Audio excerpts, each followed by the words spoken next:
E T V Bharat Urdu میں آپ کا خیر مقدم ہے۔ نیوز ٹائم کی اہم خبریں۔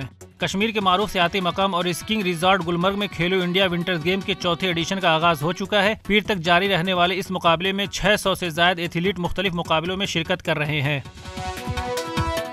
جموں کشمیر کے سابق وزیر اعلیٰ عمر عبداللہ کا کہنا ہے کہ معروف سیاحتی مقام گلمرگ میں اسکینگ کا بنیادی ڈھانچہ ویسا ہی ہے جیسا ان کے دور حکومت میں تھا۔ اس کو بہتر بنانے کے لیے حکومت نے کچھ بھی نہیں کیا۔ جنوبی کشمیر کے ترال علاقے میں ایک بینک مینیجر نے مبینہ طور پر جعلی دستخط کر کے بینک کے ایک صارف کی 33 لاکھ رقم نکال کر فرار ہو گیا ہے۔ ابتدائی معلومات کے مطابق بینک مینیجر کا تعلق بہار سے بتایا جا رہا ہے۔ لوک سبھا انتخابات کو لے کر سماج وادی پارٹی اور کانگریس کے درمیان یو پی میں سیٹوں کی تقسیم پر اتفاق ہو گیا ہے۔ کانگریس پارٹی اتر پردیش میں 17 لوک سبھا سیٹوں پر چناؤ لڑے گی۔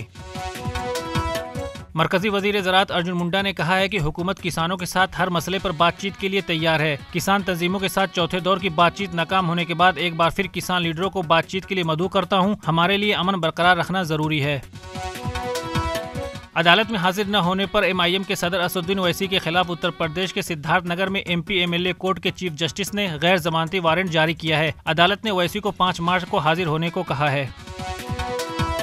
اقوام متحدہ کی سلامتی کونسل میں عرب گروپ کی جانب سے غزہ میں انسانی بنیادوں پر فوری جنگ بندی کا مطالبہ کرنے والے قرارداد کو اسرائیل کے سب سے بڑے اتحادی امریکہ نے ایک بار پھر ویٹو کر دیا ہے۔ یونیسیف کی جانب سے جاری کردہ ایک رپورٹ میں انکشاف ہوا ہے کہ غزہ کے 95% گھرانوں میں بالغ افراد کھانا ترک کر چکے ہیں تاکہ یہ یقینی بنایا جا سکے کہ چھوٹے بچے کھانا کھا سکیں، جبکہ 65% خاندانوں کو دن میں صرف ایک وقت کا کھانا نصیب ہو رہا ہے۔ پاکستان پیپلز پارٹی اور پاکستان مسلم لیگ نواز کے درمیان مخلوق حکومت بنانے کے لیے معاہدہ طے پا گیا ہے۔ پاکستان مسلم لیگ نواز کے صدر شہباز شریف وزارت عظمیٰ، جبکہ پاکستان پیپلز پارٹی کے چیئرمین آصف علی زرداری صدر کا عہدہ سنبھالیں گے۔